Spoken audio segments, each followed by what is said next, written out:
Marcus Thompson knelt beside the pristine hedge, his weathered hands carefully shaping each branch with the precision that had once guided him through combat zones half a world away. The morning sun cast long shadows across the manicured lawns of Willowbrook Estates, where million-dollar mansions stood like monuments to success he had never quite achieved. His green work shirt bore the logo of Peterson Landscaping, a small company that paid just enough to keep the lights on in his modest apartment across town. At 34, Marcus carried himself with the quiet dignity of someone who had seen both the best and worst of humanity. His daughter Emma would be waking up soon, and he smiled thinking of her sleepy face and the way she always asked if he had made the world more beautiful while she dreamed. The question never failed to warm his heart, even on mornings when his back ached from the physical labor that had become his life after leaving the military. The Blackstone mansion loomed behind him, its imposing stone facade a painful reminder of the day his confidence had been shattered. 2 years ago, he had walked through those ornate front doors wearing his only suit, hope burning bright in his chest. Richard Blackstone had taken one look at his military background and working-class appearance, dismissed him with a wave of his manicured hand, and suggested he try the landscaping crew instead. The humiliation still stung, but Marcus had learned to channel that pain into determination. Where in the world are you watching from right now? Marcus often wondered about the people living behind these perfect facades, whether they truly understood the value of honest work and the dignity that came from providing for those you love. He finished trimming the hedge and gathered his tools, unaware that within hours, the skills that had once made him invaluable to his country would prove invaluable to the very man who had once cast him aside. The memory hit him like a physical blow as he walked past the mansion's front entrance. 2 years ago, Marcus had stood in that very doorway, his military discharge papers tucked carefully in his jacket pocket alongside his resume. Emma had been only 6 then, asking innocent questions about why Daddy looked so nervous in his special clothes. He had practiced his answers in the mirror, rehearsed his qualifications, and arrived 15 minutes early to show respect for the opportunity. Richard Blackstone had kept him waiting for an hour in a marble foyer that cost more than Marcus would earn in 5 years. When the CEO finally appeared, his eyes had swept over Marcus with undisguised disdain. "Your background is impressive on paper," Blackstone had said, his voice dripping with condescension, "but this position requires someone with a certain pedigree, someone who understands our clientele. Perhaps you might consider our maintenance department instead." The words had cut deeper than any enemy fire Marcus had faced overseas. He had served his country with honor, led men through impossible situations, made life-and-death decisions under pressure, yet this man saw only a common soldier unworthy of a corporate role. The drive home had been the longest of his life, Emma's excited questions about his new job gradually fading into confused silence as she sensed his defeat.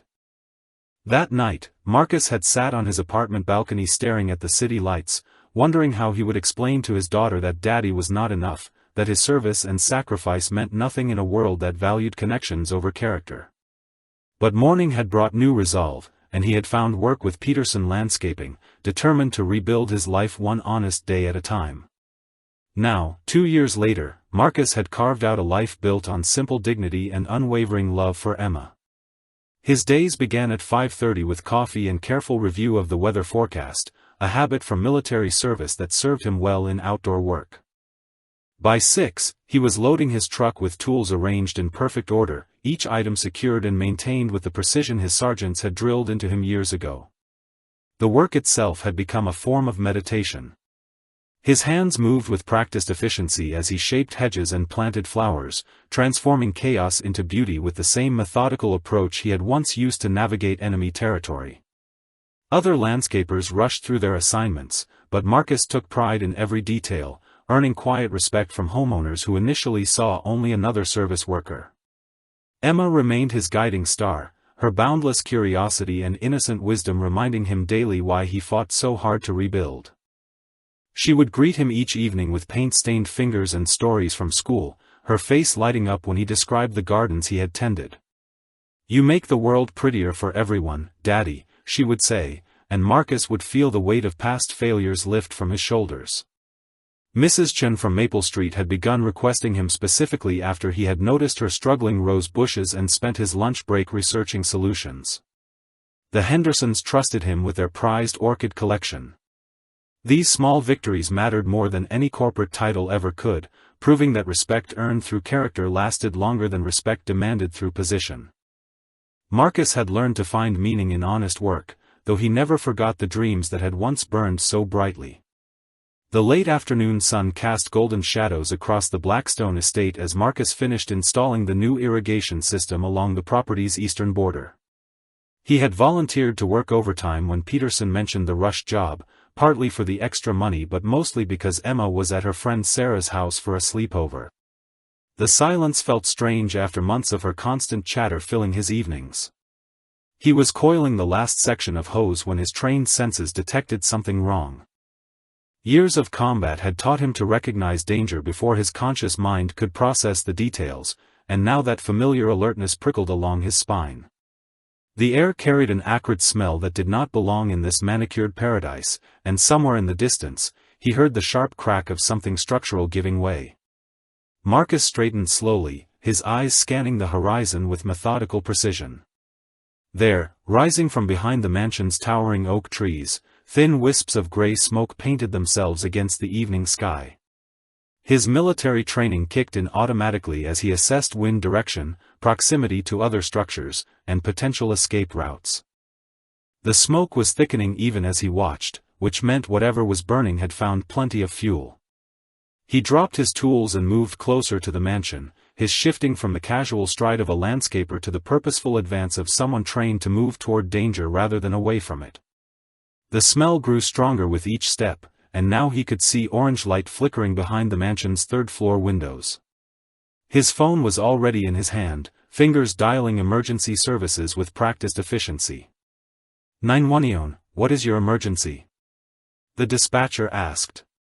There is a structure fire at 847 Willowbrook Drive, the Blackstone mansion, Marcus reported, his voice calm and clear despite the adrenaline beginning to surge through his system. The fire appears to be on the upper floors and spreading rapidly. I am currently on the property and can provide updates until first responders arrive. The dispatcher informed him that fire trucks were en route but facing heavy traffic on the main arterial roads. Estimated arrival time was 12 to 15 minutes. Marcus felt his heart sink as he calculated how much damage could occur in that time frame. The flames were already visible through multiple windows, and the smoke was growing thicker by the minute. He moved closer to the mansion, using landscaping features as cover while he assessed the situation with tactical precision. The main entrance appeared clear, but smoke was beginning to seep from under the front door. His trained eye identified potential entry points, structural weak spots, and the safest routes for evacuation. This was exactly the kind of rapid assessment that had kept his unit alive in hostile territory. Then he saw it, a shadow moving behind a second-floor window, someone stumbling through the smoke-filled interior. Marcus felt the familiar surge of combat adrenaline as his training overrode every other consideration. There was a person trapped inside, and he possessed the skills to help them. The bitter irony was not lost on him that the person he might need to save was the same man who had once dismissed him as unworthy. What would you do in this situation? Marcus asked himself, knowing that his daughter would be proud of whatever choice honored the values he had taught her. Every instinct screamed at him to act, to use the skills that had been forged in the crucible of military service. He thought of Emma, of the lessons about courage and doing what was right even when it was difficult. The decision crystallized in his mind with perfect clarity. Personal grievances meant nothing when a human life hung in the balance. Marcus sprinted toward the mansion, his body moving with the fluid efficiency of someone trained to turn toward danger when others fled. The front door handle burned his palm as he tested it, but the lock had already been compromised by the heat. Marcus wrapped his shirt around his hand and forced the door open, immediately dropping low as superheated air rushed past him. The marble foyer where he had once waited in humiliation was now filled with choking smoke that stung his eyes and seared his lungs. His military training took over completely as he moved through the mansion with practiced stealth. Stay low, control your breathing, move with purpose, never panic. These mantras had saved his life overseas, and they guided him now through the smoke-filled corridors. The fire had started in the kitchen and was spreading through the house's elaborate ventilation system, but Marcus could read the patterns of destruction like a tactical map. He found Richard Blackstone collapsed in his mahogany-paneled study, overcome by smoke inhalation while apparently trying to save important documents scattered across his desk. The CEO's face was pale and his breathing shallow, but Marcus detected a steady pulse. Even unconscious, Blackstone maintained the imperious expression that had once made Marcus feel so small, but now the landscaper saw only a fellow human being in mortal danger. Marcus lifted the larger man across his shoulders in a fireman's carry, his legs straining under the additional weight. Blackstone was heavier than the wounded soldiers he had evacuated in Afghanistan, but Marcus had never left a man behind in combat, and he would not start now. The irony was almost overwhelming as he carried his former tormentor toward safety, but Emma's voice echoed in his mind, reminding him that heroes help people even when those people have not been kind. The return journey proved far more treacherous as flames had spread to block several escape routes, forcing Marcus to improvise a new path through increasingly dangerous terrain. Marcus adjusted Blackstone's weight across his shoulders and moved toward what had been the main corridor, only to find it engulfed in flames that licked hungrily at the ornate ceiling. His training kicked in as he rapidly calculated alternate routes, remembering the mansion's layout from his brief visit 2 years ago. The servants' staircase near the kitchen would be completely impassable, but there was a secondary hallway that might still be clear. Each step became a calculated risk as Marcus navigated through the smoke-filled mansion. Burning debris crashed around them, and the temperature rose to almost unbearable levels. His lungs burned from the toxic fumes, but he maintained the controlled breathing techniques that had sustained him through countless dangerous missions. Blackstone remained unconscious, his dead weight making every movement a monumental effort. Have you ever had to help someone who hurt you before? Marcus found himself thinking of Emma's innocent questions about forgiveness as he stumbled through the chaos. She had once asked why people were mean to each other, and he had struggled to explain the complexities of adult prejudice to a child who saw only the good in everyone. Now, carrying the man who had shattered his confidence, Marcus understood that true strength meant rising above past wounds. A massive beam crashed down behind them, blocking their retreat and filling the air with a shower of sparks. Marcus pressed forward, his military instincts guiding him toward the French doors that led to the garden terrace. The glass was already cracked from the heat, and he used his elbow to shatter the remaining panes, careful to shield Blackstone from falling shards. Fresh air hit his face like a blessing as Marcus staggered onto the terrace, his legs finally giving way as he gently lowered the unconscious CEO to the stone surface. In the distance, he could hear the wail of approaching sirens, their timing almost miraculous. Marcus collapsed beside Blackstone, both men breathing heavily in the clean night air as flames continued to devour the mansion behind them. The paramedics arrived within minutes, their professional efficiency a stark contrast to the chaos Marcus had just navigated. He watched through exhausted eyes as they worked on Blackstone, checking vital signs and administering oxygen while asking Marcus rapid-fire questions about the rescue. The landscaper answered with military precision, providing details about smoke exposure duration and the CEO's condition when found. At Mercy General Hospital, Marcus sat in the emergency waiting room still wearing his soot-stained work clothes, the acrid smell of smoke clinging to his hair and skin. A nurse had checked him for injuries and pronounced him remarkably unharmed considering his ordeal, but his thoughts remained focused on the man he had pulled from the flames. Despite their history, Marcus felt responsible for Blackstone's recovery. When the CEO finally regained consciousness 3 hours later, his first words were a confused whisper asking about his documents.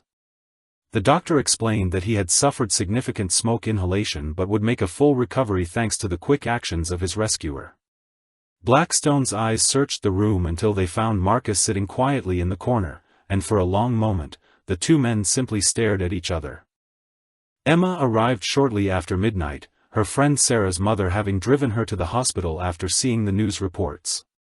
She rushed to her father with tears streaming down her face, throwing her small arms around his neck with desperate relief. "Daddy, you saved someone," she whispered, and Marcus felt his heart swell with pride at her simple understanding of what mattered most. The local news crew had gathered in the hospital lobby, eager to interview the hero landscaper who had risked his life to save a prominent businessman, but Marcus declined their requests, preferring to focus on his daughter and the quiet satisfaction of having done what was right. Over the next 2 days, as Blackstone recovered from his smoke inhalation, a remarkable transformation began to unfold.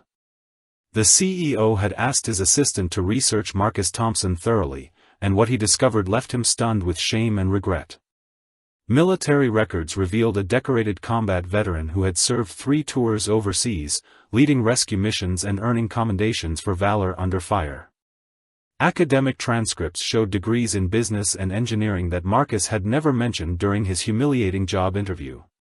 Blackstone learned that Marcus had been discharged not for any failure, but because he had chosen to care for his terminally ill wife during her final months.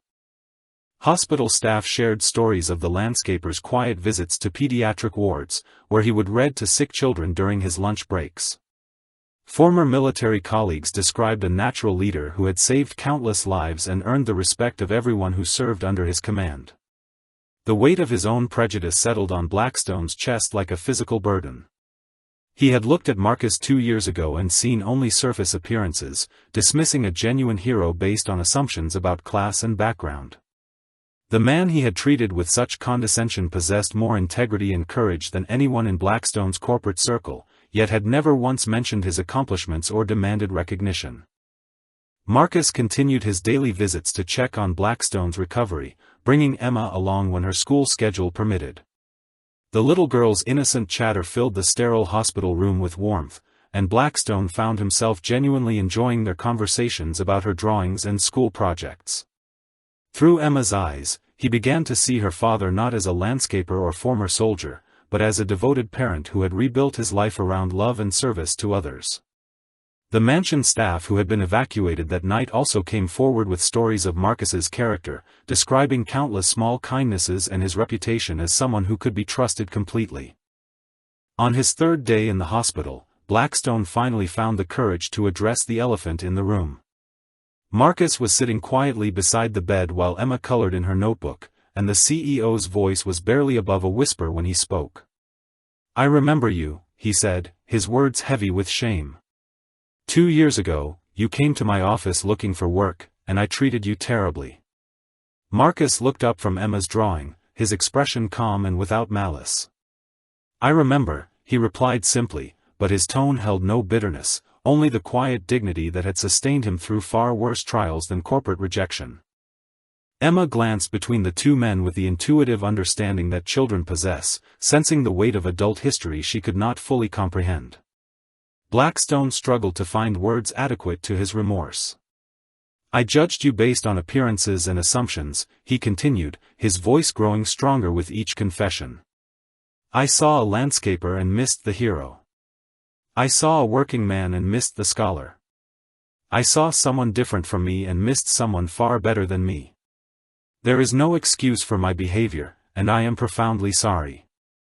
If you were in Blackstone's position, how would you make things right?"